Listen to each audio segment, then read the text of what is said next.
இந்த தகவலை நல்லா தெளிவாக காது கொடுத்து கேட்டுக்கோங்க. என்ன முக்கியமான விஷயம் அப்படின்னு சொல்லி கேட்டால், கொரோனா நேரத்தில் உங்களை காப்பாற்றுறதுக்கு 10 பைசா கிடையாது. கவர்மெண்ட்லேயும் சரி, பேங்க்லேயும் சரி, 10 பைசா கிடையாது.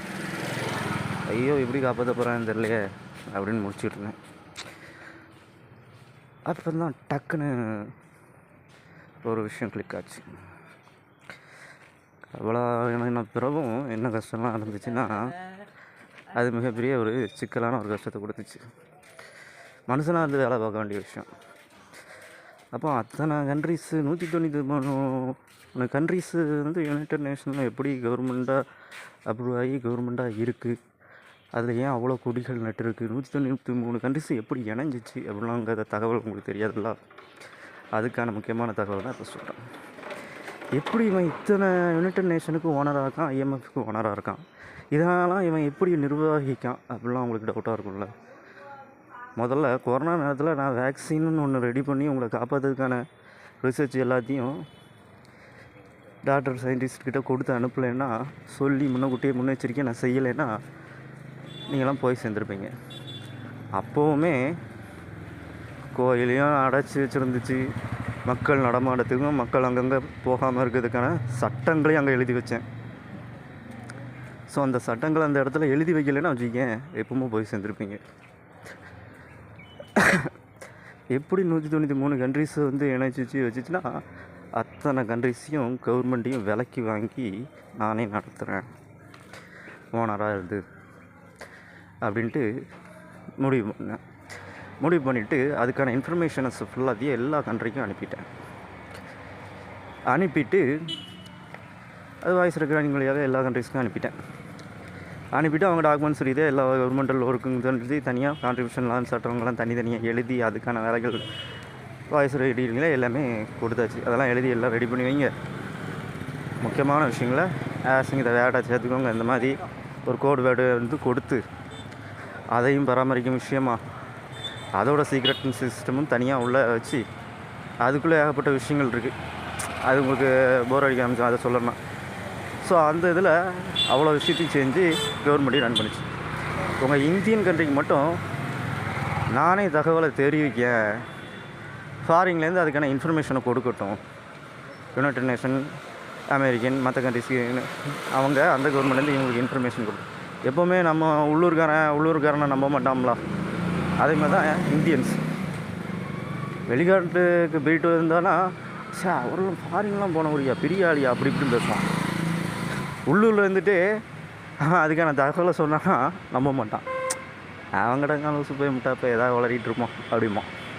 இது உங்களுக்கு நேச்சுரலாகவே தற்குறியாக இருக்கக்கூடிய ஒரு புத்தி ஒன்று உண்டு. அதாவது ஒன்று சொல்லுவாங்களா, குரங்குலேருந்து மனுஷன் தோன்றான்னு ஒரு பேச்சுகள் உங்களுக்குள்ளே இருக்குல்ல. அதே மாதிரி ஒரு தற்குறித்தனமான மென்டாலிட்டிலே இருப்பீங்க.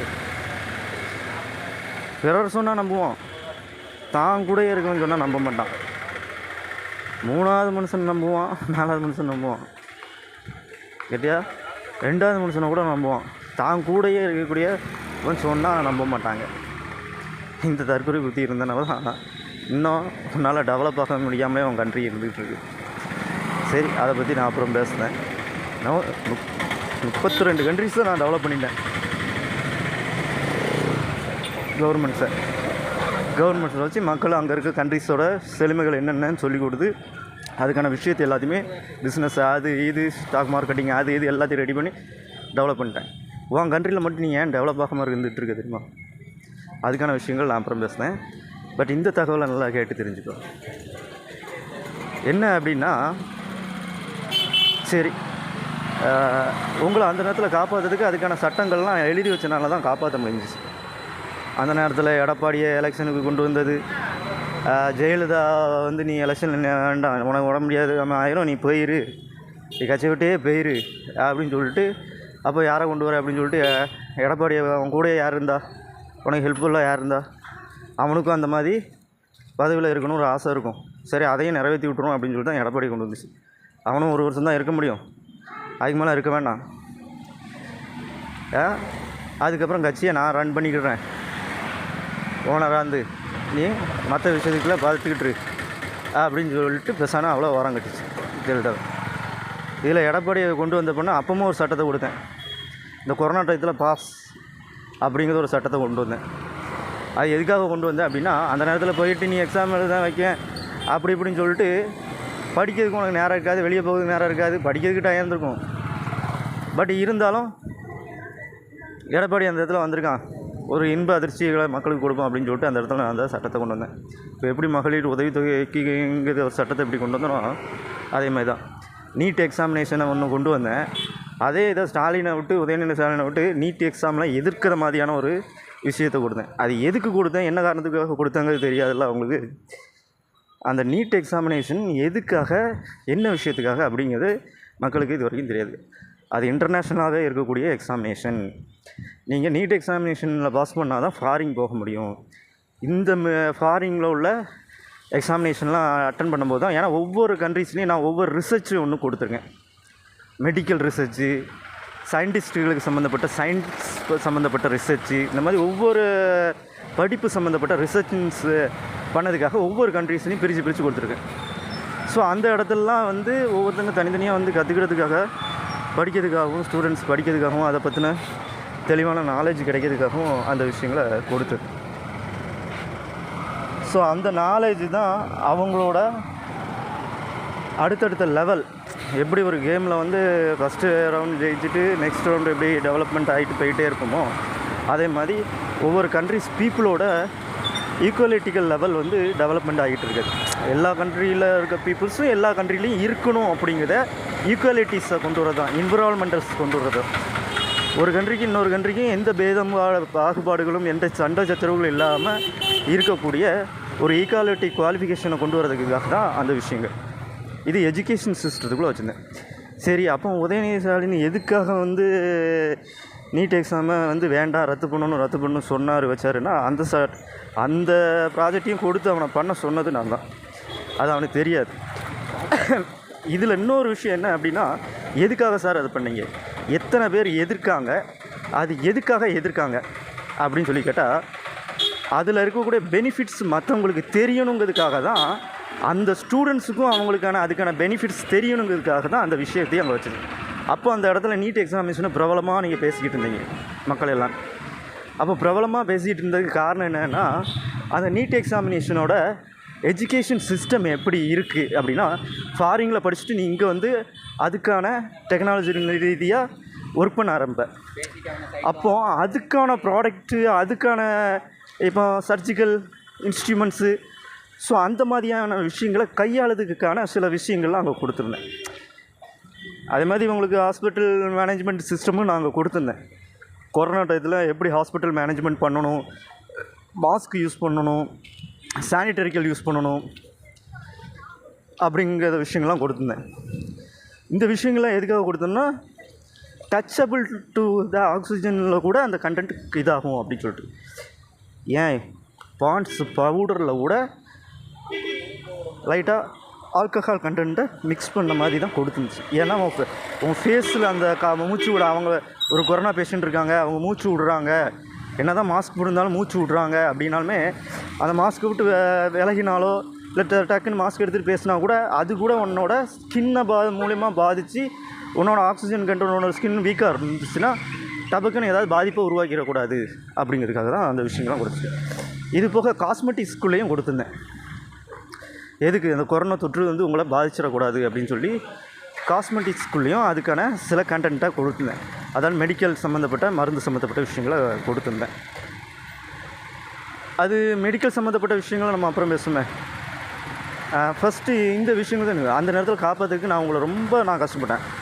மக்கள் அவ்வளோ ஒரு கண்ட்ரினா பரவாயில்ல, அவ்வளோ கண்ட்ரியில் காப்பாற்றுறதுக்கு அவ்வளோ கஷ்டப்பட்டேன். ஸோ அவ்வளோ கஷ்டப்படும்போது எப்படியா அந்த நேரத்தில் என்னால் சட்டுன்னு மருந்தை கொடுக்கறதுக்கு தயாரிக்கிறது ரெடி பண்ணதுக்குள்ளே மக்கள் நிறைய பேர் இறந்து போயிருந்தான். குயிக்காக கண்டுபிடிங்கன்னு நாங்கள் ரொம்ப வேதனையில் இருந்தேன். ஓரளவுக்கு கண்டுபிடிச்சி ஒரு 3/4 மக்களை காப்பாற்றிட்டோம்னு வச்சுக்கோங்க, அவ்வளோ பேரில்.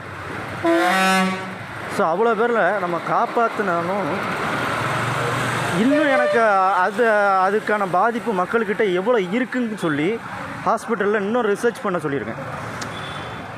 மக்கள் எத்தனை பேர் வராங்க, என்னென்ன பாதிப்புனால வராங்க, அந்த கொரோனா டயத்தில் என்னென்ன பாதிப்புகள் அவங்களுக்கு ஏற்பட்டிருக்கு, அங்கே வர்ற பேஷண்ட்டுக்கு அதோடய தொற்றுகள் அவங்க உடம்புல இன்னும் இருக்கா, அந்த வேக்சின் கண்டென்ட் வந்து பாடியில் எவ்வளோ நாள் வரைக்கும் தங்கும், அதுக்கப்புறம் அந்த பாடி என்ன ஆகுறது உடம்புல, அவங்களுக்கு வேறு ஏதாவது பாதிப்பு வராமல் இருக்கிறதுக்கு ஏதாவது பண்ணுறாங்களா, எமர்ஜென்சிக்கெலாம் இது பண்ணுறாங்களா, அவங்களுக்கு வேறு ஏதாவது நோய் தொற்று வருதா, இப்படி பல விஷயங்களை கவனிக்க சொல்லி உங்கள் இந்தியன் கண்ட்ரீஸ்லையும் கொடுத்துருக்கேன், மற்ற கண்ட்ரீஸ்லேயும் அதுக்கான தகவலை கொடுத்துருக்கேன். இதெல்லாம் கவனி, இந்த பிரச்சனை இருக்குது, இந்த பிரச்சனை ஏதாவது வருதா, இந்த ப்ராப்ளம் ஏதாவது வருதா, நேச்சுரலில் ஏதாவது ப்ராப்ளம் வருதா, ஃபுட் அண்ட் சிஸ்டத்தில் ஏதாவது ப்ராப்ளம் வருதா, எல்லா சிஸ்டத்தையுமே அவங்க கவனிக்க சொல்லி ஆர்டர்ஸை நான் கொடுத்துருக்கேன். ஒரு ஜட்ஜாக, ஒரு இன்டர்நேஷ்னல் ஜட்ஜாக நான் அதுக்கான ஆர்டர்ஸ் எல்லாத்தையும் கொடுத்துருக்கேன். உங்கள் இந்தியன் கண்ட்ரீஸுக்கும் அதுக்கான ஜட்ஜ்மெண்ட்டும் கொடுத்துருப்பேன். நான் தகவலை சொன்னோடனே அவங்க உடனே இன்ஸ்டாகிராமில் அதுக்கான ரிப்போர்ட்ஸை என்கிட்ட சப்மிட் பண்ணுவாங்க. இன்ஸ்டாகிராம் போய் ஃபேஸ்புக், நான் எந்த சமூக வலைதளங்களில் ஒர்க் இது பண்ணிக்கிட்டு இருந்தாலும் பார்த்துக்கிட்டு இருந்தாலும் வச்சுக்கிட்டு இருந்தாலும் எனக்கு மொபைல் சிஸ்டம் வழியாக அவங்களுக்கு அதுக்கான இன்ஃபர்மேஷனை தெரிவிப்பாங்க. இவ்வளோ இருந்த போதும் எனக்கு ஒரு வருத்தம். என்ன வருத்தம் அப்படின்னா, எலிசபெத் ஃபிலிப்பைன் அப்படின்னு சொல்லிட்டு ஒரு ஃபிலிப்பைன்ஸ் கண்ட்ரிஸில் ஒரு லேடி புருஷன் இறந்து போயிட்டான் அப்படிங்கிறத அவள் என்கிட்ட சேட் பண்ணியிருந்தான். அவள் ஒரு காஸ்மெட்டிக்ஸ் இது வச்சுருந்தா. என்னோடய வாட்ஸ்அப்பு இதில் போய் நீங்கள் கவனித்து பார்த்தீங்கன்னா அதுக்கான ரிப்போர்ட்ஸ் இருக்கும். அதை பார்த்துட்டு அவளுக்கு ஏதாவது ஹெல்ப் இருந்தால் அந்த கண்ட்ரி சொல்லுவாங்க, அதுக்கான அவளுக்கு ஹெல்ப் வேணும் கேட்டிருந்தா. அவள் ஹஸ்பண்டோட சொத்து ஏதோ கோர்ட் கேஸில் இருக்குது, அதை பார்த்து சரி பண்ணி விட சொல்லியிருந்தேன். சரி, அவளுக்கு அதுக்கான ஹெல்ப்பை நீங்கள் பார்த்து பண்ணுங்கள். அதே சேம் டைம் அது நான் தான் பண்ண சொன்னாங்கத இன்ஃபர்மேஷனையும் அவங்ககிட்ட சொல்லிடு. எலிசபெத்தோட பேர். அவள் ஹஸ்பண்டு கொரோனாவில் இறந்து போயிட்டான்னு என்ன சொன்னோன்னா எனக்கு ரொம்ப வருத்தமாக இருந்துச்சு. ஏன்னா அவன் இறந்து போகிறதுக்கு காரணமும் நான் தானே. ஏன்னா அந்த மெடிசனை அதுக்கு முன்னக்கூட்டியே நான் கண்டுபிடிச்சி கொடுத்துருந்தா அவள் ஹஸ்பண்ட் இறந்துருக்க மாட்டாங்களா. ஸோ இருந்தாலும் அந்த டயத்தில் என்னோட எமர்ஜென்சியாக பண்ண முடியல. ஏன்னா எனக்கு அங்கே 5 வேக்சின் கண்டுபிடிக்க வேண்டியது. 5 வைரஸோட வேக்சினை கண்டுபிடிக்கிறதுக்காக அவங்களுக்கு ஃபாரின் கண்ட்ரீஸில் அதுக்கான இதெல்லாம் கொடுத்து, இந்தியன் கண்ட்ரீஸில் அதுக்கான விஷயங்கள் கொடுத்து எல்லாமே ரெடி பண்ண சொல்லிடுச்சு. அதனால தான் அமெரிக்காவுக்கு மெடிசனை அனுப்ப சொன்னது. ஏன்னா அமெரிக்கா கொஞ்சம் பெருசு, கண்ட்ரி கொஞ்சம் பெருசுங்கிறனால இங்கேருந்து மெடிசன் நம்ம சப்ளை பண்ணோம். அதுவும் மோடி விட்டு அங்கே கொண்டு கொடுத்துரு அப்படின்னு சொல்லி நான் அனுப்பினேன். ஃப்ளைட்டில் கொண்டு இறக்கிடு அப்படின்ட்டு. அதே மாதிரி பாலஸ்தீனருக்கும் சாப்பாடு கொண்டு போய் இறக்க சொல்லி அது மோடியை பண்ண சொல்ல, கவர்மெண்டில் மற்ற ஆஃபீஸர்ஸை வச்சு கொண்டு போய் கொடுத்துரு அப்படின்னு சொல்லிட்டு அது தமிழ்நாடு கவர்மெண்ட்டில் அதுக்கான இன்ஃபர்மேஷனை கொடுத்து அதுலேருந்து அவங்க அதுக்கான ஆஃபீஸர்ஸ் பண்ணாங்க. நீங்கள் நினைஞ்சிருப்பீங்க பிஎம் பண்ணியிருப்பார், சிஎம் பண்ணியிருப்பான்ட்டு. பட் அங்கே என்ன அவங்கள கொடுக்க சொல்லிவிட்டு அந்த கவர்மெண்ட்டோட இதில் லிஸ்ட்டில் செஞ்சிட்டோம் அப்படின்னு சொல்லி இவங்க மூலிமா தகவலை வெளியே தெரிவிச்சிருப்பேன். மக்களுக்கு வெளியே தெரிவிச்சிருப்பேன். அந்த இன்ஃபர்மேஷன் தான் உங்களுக்கு கிடச்சிருக்கும். அதே மாதிரி அந்த லேடிஸ், முஸ்லீம் லேடி அதுக்கான இந்தியன் கண்ட்ரீஸ்லேருந்து அனுப்பியிருக்காங்க. ஃபுட்டடு, பாலஸ்தீனர், காசா அப்படின்னு சொல்லி அது கூட ஃபோட்டோவும் காமிக்க சொல்லியிருப்பேன் அந்த லேடிட்டையும். ஸோ அதையும் அவங்க செஞ்சுருப்பாங்க. காசாவோட பிரச்சனையை நான் நேரில் வந்து தான் தீர்க்க முடியும். ஃபஸ்ட்டு இந்தியன் கண்ட்ரீஸ்க்கே நான் யாருங்கிற விஷயங்களை புரிஞ்சு அவங்க வந்த பிறகு தான் மற்ற விஷயங்களை அவங்களுக்கு நான் செஞ்சு தரேன். 193 கண்ட்ரிஸுக்கு ஒரு ஓனராக இருக்கான், இந்த சின்ன பையனாக இருக்கானே அப்படின்னு நினச்சிட்டு இருப்பீங்க. நீங்கள் நினச்சிட்டு இருக்கிறது தப்பான ஒரு கூற்று. என்னோடய விஷயங்கள் எல்லாமே லீகல் சிஸ்டத்துக்குள்ளே இருக்கும். சட்ட ரீதிகளாக வச்சுட்டு இருப்பேன். சட்டத்தை எழுதுறதும் நான் தான், ஓனரும் நான் தான், ஜட்ஜ்மெண்ட் கொடுக்குறதும் நான் தான். இன்டர்நேஷ்னலில் இருக்கக்கூடிய ஜட்ஜஸ்ஸுக்கு ஜட்ஜ்மெண்ட்டை நான் தான் கொடுப்பேன். கொடுத்த பிறகு தான் அவங்க மற்ற கண்ட்ரிஸுக்கு ஜட்ஜ்மெண்ட் கொடுப்பாங்க. முதல்ல அதை தெரிஞ்சுக்கணும். மற்ற கண்ட்ரிஸ் சுப்ரீம் கோர்ட்டுக்கு இன்ஃபர்மேஷன் வரதே அதுக்கப்புறம் தான். பார்லிமெண்ட் சிஸ்டத்தை நடத்துகிறதே நான் தான், ஓனர் தான்.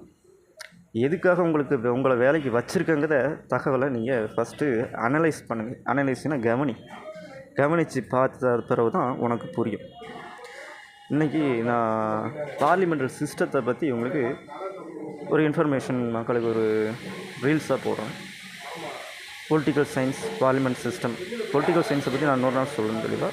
பார்லிமெண்ட் சிஸ்டத்தை உங்களுக்கு ஒரு ரீல்ஸாக போட்டு விட்றேன், ரீல்ஸ் போஸ்ட்டு ஸ்டோரிஸாக போட்டுருவேன். அப்போ தான் உங்களுக்கு என்ன தகவல் எல்லா கண்ட்ரிக்கும் அப்போ தான் புரியும். 193 கண்ட்ரிஸ் ஓனர் என்ன ஒர்க்கெலாம் நான் பண்ணிக்கிட்டு இருக்காரு அப்படிங்கிற டீட்டெயில்ஸ் அப்போ தான் உங்களுக்கு புரியும்.